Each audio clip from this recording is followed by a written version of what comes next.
నమస్కారం ఘంటారావానికి స్వాగతం. ముందుగా ప్రధానాంశాలు. మూసీ ప్రక్షాళనకు 4000 కోట్లు ఇవ్వాలని కేంద్రానికి సీఎం విజ్ఞప్తి. రాష్ట్రానికి రావాల్సిన నిధులు మంజూరు చేయాలని వినతి.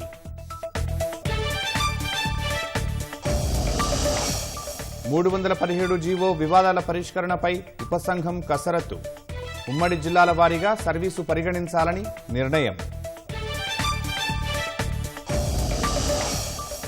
కొత్తగా పట్టాలు పొందిన వారి కోసం మరోసారి రైతు బీమా.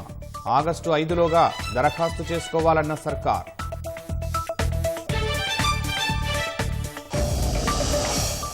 భద్రాచలంలో ఉగ్రరూపం దాలుస్తున్న గోదావరి. కొనసాగుతున్న రెండో ప్రమాద హెచ్చరిక.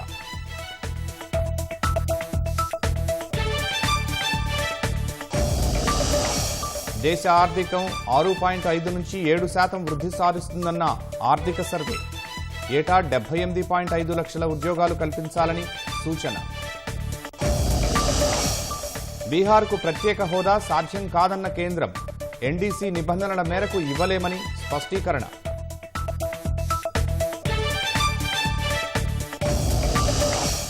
వర్షాలు సమృద్ధిగా కురుస్తాయి, పంటలు బాగా పండుతాయి, ప్రజలను కాపాడుకుంటానంటూ అమ్మవారు అభయం.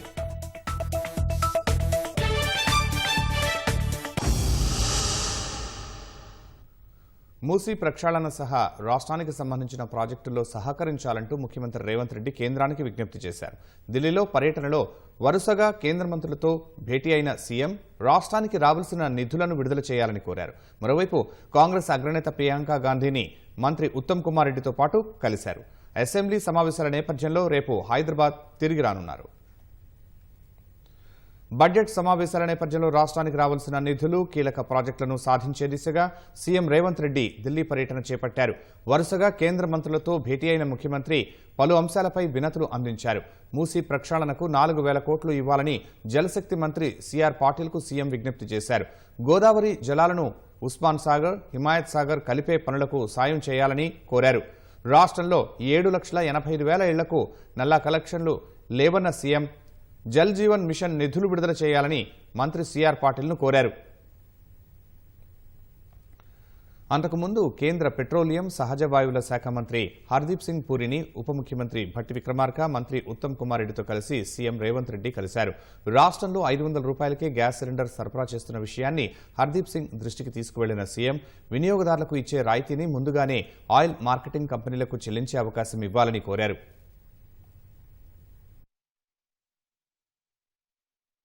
హస్తిన పర్యటనలో భాగంగా కాంగ్రెస్ అగ్రనేత ప్రియాంక గాంధీతో రాష్ట్ర నేతలతో కలిసి సీఎం భేటీ అయ్యారు. సీఎం వెంట రాష్ట్ర వ్యవహారాల ఇన్ఛార్జ్ దీపదాస్ మున్షి ఉన్నారు. అసెంబ్లీ సమావేశాల నేపథ్యంలో ముఖ్యమంత్రి సహా మంత్రులు రేపు హైదరాబాద్ రానున్నట్లు కాంగ్రెస్ వర్గాలు వెల్లడించాయి. పార్టీలకు అతీతంగా రాష్ట్ర అభివృద్ధికి తోడ్పడాలని కేంద్ర మంత్రి కిషన్ రెడ్డి, బండి సంజయ్ను రాష్ట్ర రవాణా శాఖ మంత్రి పొన్నం ప్రభాకర్ కోరారు. పార్లమెంటు సమావేశాల్లో రాష్ట్రానికి రావాల్సిన నిధులపై పోరాడాలన్నారు. ప్రజా సంక్షేమమే ధ్యేయంగా ముందుకు సాగుతున్న రాష్ట్ర సర్కార్కు బడ్జెట్లో తగినన్ని నిధులు కేటాయించేలా చర్యలకు ఉపక్రమించాలని విజ్ఞప్తి చేశారు. రాష్ట్ర ప్రభుత్వానికి రావాల్సిన అన్ని అంశాల గురించి కూడా ఈ బడ్జెట్కు సంబంధించిన అంశంలో క్రోడీకరించే విధంగా చర్యలు ఉండాలని జిల్లా వ్యాప్తంగా నవోదయ స్కూళ్లు, తెలంగాణకు సైనిక స్కూలు, రైల్వే కోచ్ ఫ్యాక్టరీ విభజన హామీలో భాగంగా బయ్యారం కావచ్చు, అదేవిధంగా ప్రజలు ఇబ్బంది పడుతున్నటువంటి నిత్యావసర వస్తువుల ధరలు, గ్యాస్ తదితర సబ్సిడీ ప్రజలకు అందుబాటులోకి తెచ్చే విధంగా తమరి బడ్జెట్ ఉండాలని ఒక తెలంగాణ సగటు పౌరుడిగా ఆకాంక్షిస్తా ఉన్నాం. సింగరేణికి సంబంధించి కావచ్చు లేదా ఇతరత్ర ఈ ఇరిగేషన్ ప్రాజెక్టులకు సంబంధించిన విషయం లోపల కేంద్రం నుంచి నిధులు గతంలో మీరు ఒక మాట చెప్పినాం. రాష్ట్ర ప్రభుత్వం వాస్తవంగా ప్రధానమంత్రి గారు వచ్చినా ముఖ్యమంత్రి కలిసేవారు కాదు. మేమేంది మాదొక సొంత వ్యవహారం అన్నట్టుగా ప్రజాస్వామికంలో ముఖ్యమంత్రి, ప్రధానమంత్రి, కేంద్ర ప్రభుత్వం, రాష్ట్ర ప్రభుత్వం అనేటువంటి వ్యవహారం ఒకటి ఫెడరల్ సిస్టంలో మనకు రాజ్యాంగంలో రాస్తున్నది. దానికి అనుగుణంగానే ఈరోజు రాష్ట్ర ప్రభుత్వం అన్ని రకాల సానుకూల కార్యక్రమాలు చేయదలుచుకున్న ఎన్నికలు లేవు. రాజకీయాల్లో మళ్ళీ మీ పార్టీ మా పార్టీ కొట్లాడుకుందాం, దానికి సంబంధించిన విషయం వేరు. కానీ ఇవాళ అధికారంలో ఉన్నటువంటి కేంద్ర ప్రభుత్వాన్ని, అధికారంలో ఉన్న రాష్ట్ర ప్రభుత్వం తెలంగాణ అభివృద్ధికి సంబంధించి సహకరించే విధంగా కేంద్రంలో ప్రాతినిధ్యం వహిస్తున్న మంత్రి కిషన్ రెడ్డి గారు, బండి సంజయ్ గారు తప్పకుండా సహకరించాల్సిందిగా ఈ సందర్భంగా కోరుతా ఉన్నాం.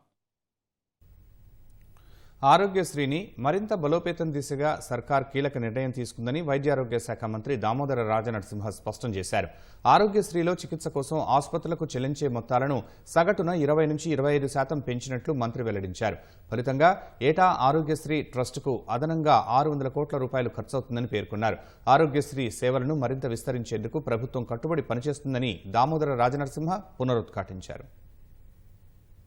కాంగ్రెస్ ప్రభుత్వం ఏర్పడ్డ తర్వాత ముఖ్యమంత్రి రేవంత్ రెడ్డి గారి చొరవతోటి ఈ రివైజ్డ్ రేట్స్ పైన నిర్ణయం తీసుకొని 1672 కోడ్స్ ప్రొసీజర్స్ అయితే 1375 కోడ్స్ ప్రొసీజర్ సంబంధించి సగటున 20-21-22% రేట్లు పెంచుతూ ప్రభుత్వ ఖజానా పైన ప్రభుత్వానికి 140 కోట్లు అడిషనల్ బడ్జెట్ ఖర్చు అవుతుంది. ఆరోగ్యశ్రీ ట్రస్టుకు సంబంధించి అడిషనల్ ఎక్స్పెండిచర్ 600 కోట్లు. దానికి తోడు 5 లక్షల నుంచి 6 లక్షల వరకు ప్రతి కుటుంబానికి హెల్త్ పరంగా ఓ ఫ్యామిలీ పైన వెచ్చించాలి. ఈ కొత్తగా యాడ్ చేసిన ప్రొసీజర్స్ కాస్ట్లీ ప్రొసీజర్స్, ట్రాన్స్ప్లాంటేషన్సే కానీ ఇతర ట్రీట్మెంట్సే కానీ 1.5 లక్షల కుటుంబాలని ప్రభుత్వం ఆదుకోబోతున్నది. ఉమ్మడి జిల్లాల వారీగా ఉద్యోగుల సర్వీసు పదోన్నతులను పరిగణలోకి తీసుకుని 317 జీవో వివాదాలను పరిష్కరించాలని మంత్రివర్గ ఉపసంఘం నిర్ణయించింది. మంత్రి దామోదర రాజనరసింహ అధ్యక్షతన జీవో 317పై మంత్రివర్గ ఉపసంఘం సచివాలయంలో సమావేశమైంది. కేబినెట్ సబ్ కమిటీ సభ్యులు దుద్దిళ్ల శ్రీధర్బాబు, పొన్నం ప్రభాకర్తో పాటు వివిధ శాఖల ఉన్నతాధికారులు పాల్గొని చర్చించారు. 9 ప్రభుత్వ శాఖల్లో ఉద్యోగుల అభ్యంతరాలు, ఆందోళనలను, వాటికి పరిష్కారాలపై చర్చలు జరిపారు. కొన్ని శాఖల నుంచి వివరాలు సరిగా లేకపోవడంతో వెంటనే సమగ్ర సమాచారం ఇవ్వాలని అధికారులను కేబినెట్ సబ్ కమిటీ ఆదేశించింది. రాష్ట్రంలో కొత్తగా పట్టాదారు పాస్ పుస్తకాలు పొందిన రైతులు రైతు బీమాకు దరఖాస్తు చేసుకునేందుకు ప్రభుత్వం మరో అవకాశం కల్పించింది. క్రయ విక్రయాలు, ఇతర రూపాల్లో చేతులు మారిన భూములకు సంబంధించి జూన్ 28వ తేదీ వరకు పట్టాదారు పాస్ పుస్తకం వచ్చిన రైతులు అప్లై చేసుకోవాలని సూచించింది. ఆగస్టు 5 వరకు దరఖాస్తుకు గడువిచ్చిన సర్కార్ ఇప్పటి వరకు దరఖాస్తు చేయని అర్హులకు సైతం అవకాశం కల్పించింది.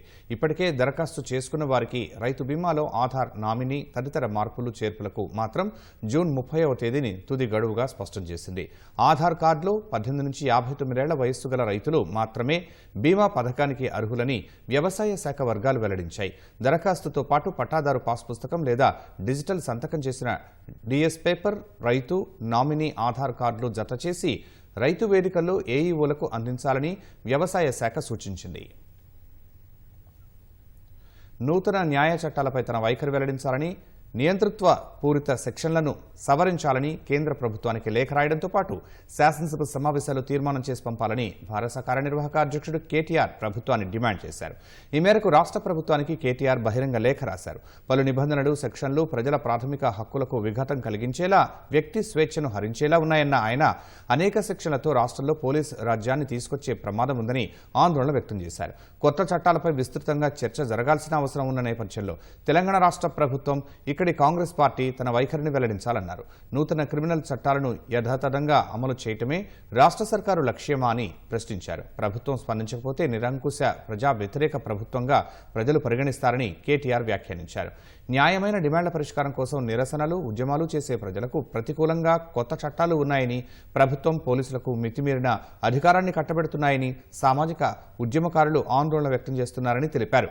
విస్తృత స్థాయిలో సంప్రదింపులు, అభిప్రాయ సేకరణ లేకుండానే ఈ చట్టాలను తీసుకొచ్చారని ఆక్షేపించారు. కేంద్ర ప్రభుత్వానికి వెంటనే లేఖ రాయాలని డిమాండ్ చేశారు.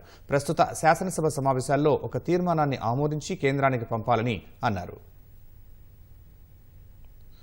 రేషన్ కార్డు, పీఎం కిసాన్ నిబంధనలతో అర్హులందరికీ రుణమాఫీ కావడం లేదని, ప్రభుత్వానికి చిత్తశుద్ధి ఉంటే ఉత్తర్వులు సవరించాలని మాజీ మంత్రి హరీష్ రావు డిమాండ్ చేశారు.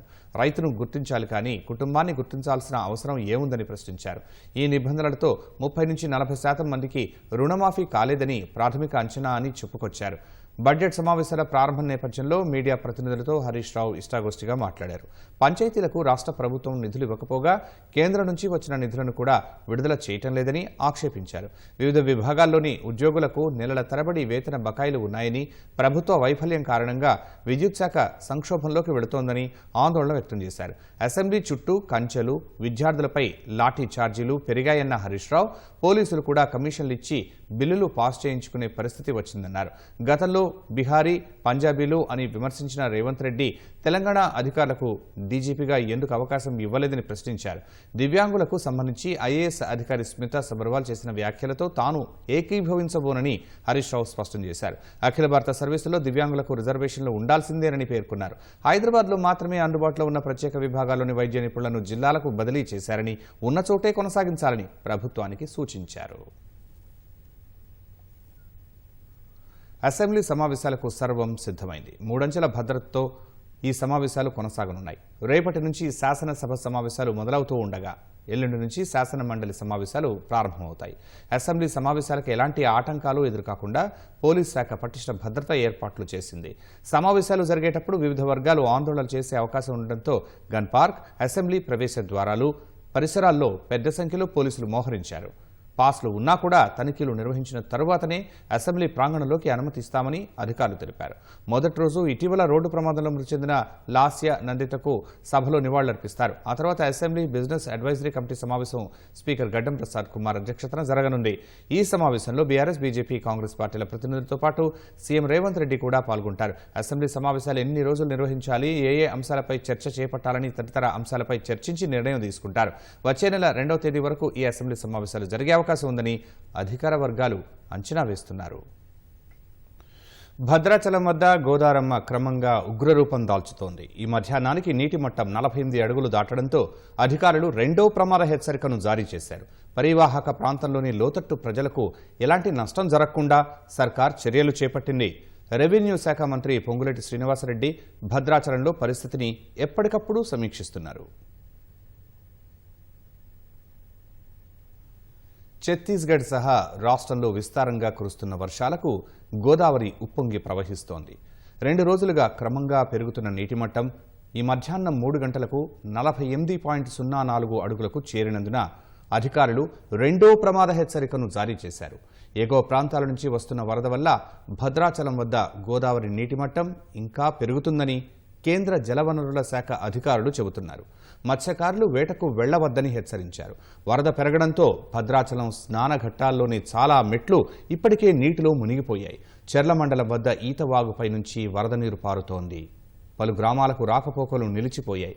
దుమ్ముగూడెం మండలం వద్ద సీతవాగు, గుబ్బలమంగి వాగు ఉధృతంగా ప్రవహిస్తున్నాయి. పర్ణశాల వద్ద నారచీరల ప్రాంతం ముంపులో మునిగింది. భద్రాచలం నుంచి ఛత్తీస్గఢ్, ఒడిశాలకు వెళ్లే ప్రధాన రహదారి చెట్టి వద్ద వరద నీరు చేరికతో తెలంగాణ నుంచి ఛత్తీస్గఢ్, ఒడిశా రాష్ట్రాలకు రాకపోకలు నిలిచిపోయాయి. భద్రాచలం వద్ద 12 లక్షల క్యూసెక్కుల వరద ప్రవాహం కొనసాగుతోంది. భద్రాచలం వద్ద రాత్రి వరకు 3వ ప్రమాద హెచ్చరిక జారీ చేసే అవకాశం ఉందని రెవెన్యూ శాఖ మంత్రి పొంగులేటి శ్రీనివాసరెడ్డి స్పష్టం చేశారు. ఎంత వరద వచ్చినా పరివాహక ప్రాంత ప్రజలకు ఎలాంటి నష్టం జరగకుండా అన్ని చర్యలు తీసుకున్నట్లు ఆయన వెల్లడించారు.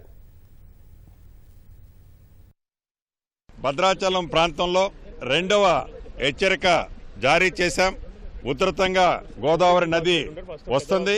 ఇంకా మూడవ హెచ్చరిక కూడా రాబోయే ఈ మిడ్ నైట్కి రాబోతుంది.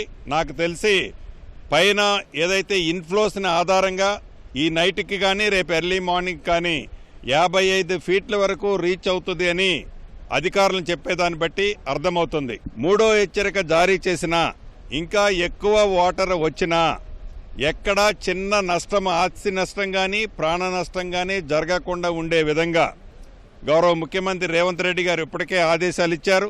నాకు కూడా ఢిల్లీ నుంచి ఫోన్లో చెప్పారు. సిఎస్ గారిని రాష్ట్ర వ్యాప్తంగా ఏదైతే ఈ భారీ వర్షాలు పడుతున్నాయో దానికి అలర్ట్ చేశాం. టోటల్ యంత్రాంగం అంతా రాష్ట్ర వ్యాప్తంగా అలర్ట్ ఉంది. ముఖ్యంగా గోదావరి పరివాహక ప్రాంతంలో ఉండే ప్రజలకి గత ప్రభుత్వంలాగా ఏదో వరదొచ్చిపోయిన తర్వాత రావటం కాకుండా ముందు నుంచే మంత్రులమైన మేమందరం ఒక్కొక్కరం ఒక్కొక్క ప్రాంతంలో ఉండి అలర్ట్ చేస్తూ ప్రజలకి ఏ రకమైన నష్టం జరగకుండా ఉండే విధంగా చర్యలు చేపట్టాం. పునరావాస కేంద్రాలను కూడా ఇప్పటికే స్టార్ట్ అయ్యాయి. ఏదో భోజనం పెట్టాలి అని పెట్టడం కాకుండా అది ఈ ప్రభుత్వం యొక్క బాధ్యతగా నాణ్యమైన భోజనంతో పాటు ప్రజలకి నిత్యావసర సరుకులకి ఇబ్బందికి కలగకుండా ఉండే విధంగా ఈ రాష్ట్ర ప్రభుత్వం వాటి మీద కూడా చర్యలు తీసుకుంది. అధికార యంత్రాంగం కూడా చాలా కష్టపడి పనిచేస్తున్నారు. ఈ ఏడాది వర్షాలు సమృద్ధిగా కురుస్తాయని, పంటలు బాగా పండుతాయని సికింద్రాబాద్ మహంకాళి అమ్మవారు అభయమిచ్చారు. లష్కర్ బోనాల ఉత్సవాల్లో రెండవ రోజు ఆలయంలో నిర్వహించిన రంగం కార్యక్రమంలో మాతంగి స్వర్ణలత భవిష్యవాణి వినిపించారు. రంగం కార్యక్రమం అనంతరం అమ్మవారిని అంబారీపై ఊరేగించారు. మహిళల బోనాలు, శివసత్తుల పూనకాలు, పోతురాజుల విన్యాసాలతో మహంకాళి ఆలయ ప్రాంగణాలు కిక్కిరిసిపోయాయి. సికింద్రాబాద్లో లష్కర్ బోనాల జాతర వైభవంగా సాగింది. ఆదివారం తెల్లవారుజామున ప్రారంభమైన బోనాల వేడుకలు ఆద్యాంతం అత్యంత భక్తి శ్రద్ధలతో సాగాయి. నగరం నుంచే కాకుండా రాష్ట్ర వ్యాప్తంగా అనేక ప్రాంతాల నుంచి వచ్చిన భక్తులు అమ్మను దర్శించుకుని మొక్కులు చెల్లించుకున్నారు. ఉజ్జయిని మహంకాళి బోనాల ఉత్సవాల్లో ప్రధాన ఘట్టమైన రంగం కార్యక్రమం వైభవంగా జరిగింది. అమ్మవారి ముందు కుండపై నిలుచొని భవిష్యవాణి పలికిన అమ్మవారి భక్తురాలు మాతాంగి స్వర్ణలత ఈ ఏడాది వర్షాలు సమృద్ధిగా కురుస్తాయని, పంటలు బాగా పండుతాయని అభయమిచ్చారు. వ్యాధులు రాకుండా లోకాన్ని కాపాడే బాధ్యత తనదేనని భరోసానిచ్చారు. పాడి పంటలు ఇదివరకులాగా పండించడం లేదన్న అమ్మవారు రసాయన మందులు వాడటం తగ్గిస్తే ఎలాంటి రోగాలు రావని ప్రజలకు వివరించారు. కార్యక్రమంలో మంత్రి పొన్నం ప్రభాకర్, సీఎస్ శాంతికుమారి సహా పలువురు ఆలయ కమిటీ సభ్యులు పాల్గొన్నారు.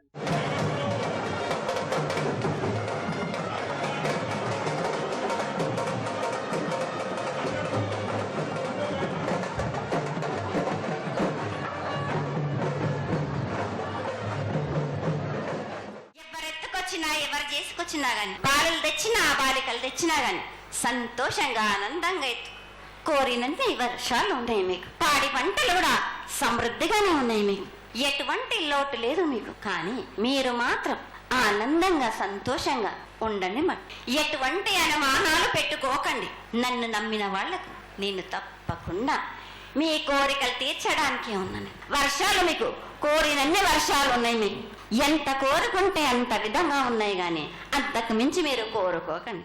రంగం కార్యక్రమం ముగిసిన తర్వాత అమ్మవారి ఆలయం ఎదుట కళాకారుల విన్యాసాలు విశేషంగా ఆకట్టుకున్నాయి. పోతురాజుల వీరంగం ఔరా అనిపించింది. అనంతరం ఏనుగు అంబారీపై అమ్మవారి ఘటాల ఊరేగింపు కనువిందు చేసింది. అమ్మవారి ఊరేగింపులో భక్తులు అధిక సంఖ్యలో పాల్గొనగా ఊరేగింపులో యువతీ యువకుల నృత్యాలు ఆకట్టుకున్నాయి. ఎక్కడికక్కడ బందోబస్తు ఏర్పాటు చేసిన పోలీసులు ఎలాంటి అవాంఛనీయ ఘటనలు జరగకుండా చర్యలు తీసుకున్నారు.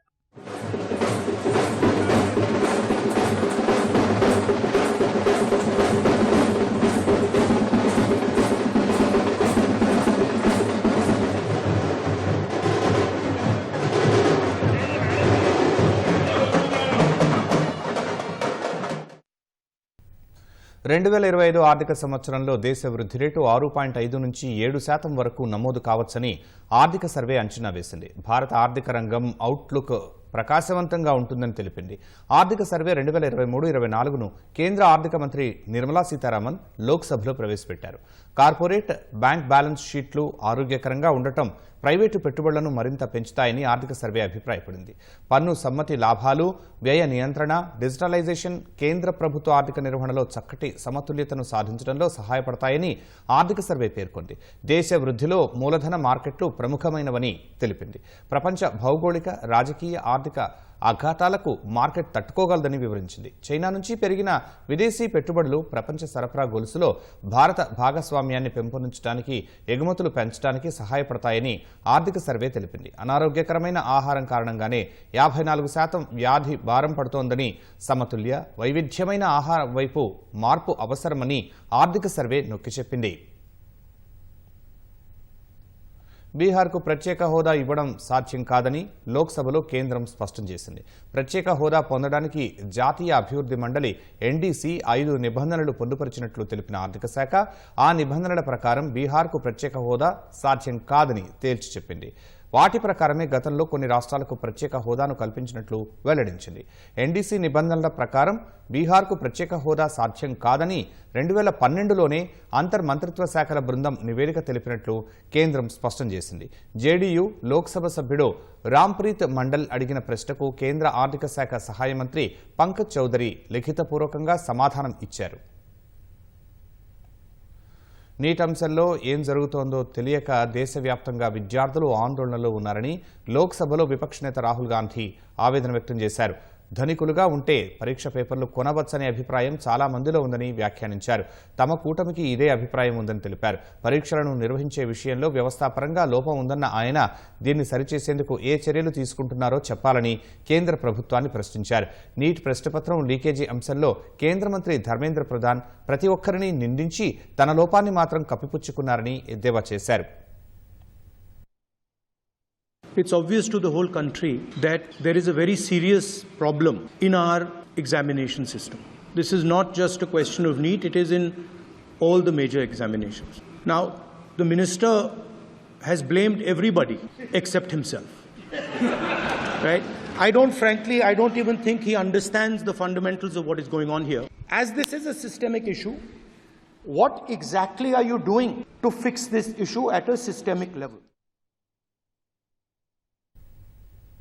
ప్రతిపక్షాలు రాజకీయాల కోసమే నీట్ను రద్దు చేయాలని డిమాండ్ చేస్తున్నాయని కేంద్ర విద్యాశాఖ మంత్రి ధర్మేంద్ర ప్రధాన్ మండిపడ్డారు. పరీక్షా విధానంలో లోపాలు ఉన్నాయని రాహుల్ గాంధీ చెప్పడాన్ని ఆయన తప్పుబట్టారు. ఇప్పటి వరకు నేషనల్ టెస్టింగ్ ఏజెన్సీ 240 పరీక్షలను సమర్థవంతంగా నిర్వహించిందని తెలిపారు. Member has raised a question regarding question paper leak in last 7 years 70 times. There is no evidence of paper leak in last 7 years. Any numbers.